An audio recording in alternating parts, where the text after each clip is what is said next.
सामान के पहाड़ की शक्ल में दौड़ता ये ट्रक देखकर लगता है जैसे शहर में नया शहर बसाने की तैयारियां की जा रही हैं। ट्रैफिक पुलिस एहलकार ने फुर्ती दिखाई और ओवरलोडिंग पर ड्राइवर का चालान भी कर दिया, लेकिन 200 रुपए के चालान ने उसकी मुश्किल आसान कर दी। पर्ची ली और दोबारा सड़क पर चल पड़ा। बंडर रखे हुए ये गिर जाते हैं गाड़ियों के ऊपर, दूसरा ये पीछे बंदे बैठाए हुए, तो मैंने इसका चालान दिया 200 रुपए। एक दिन में चालान एक ही दिन, बार बार तो हम करेंगे तो कंप्लेन हो जाती है। ओवरलोडिंग के हवाले से मुल्क में कवानीन तो मौजूद हैं, लेकिन लोग जाती मफाद के लिए उनको खातिर में नहीं लाते।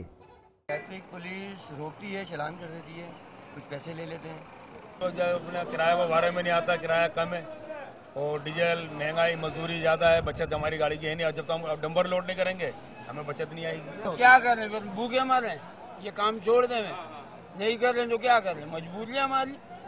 तेल इतना महंगा हो चुका है, गुजारा नहीं होता, इस वजह से ओवरलोड करते हैं। ये खतरनाक तो है, क्या करें, महंगाई की वजह से करना पड़ता है सर। जायद वजन लादने में ऊंट और गधा गाड़ियां भी अपना भरपूर किरदार अदा करती हैं।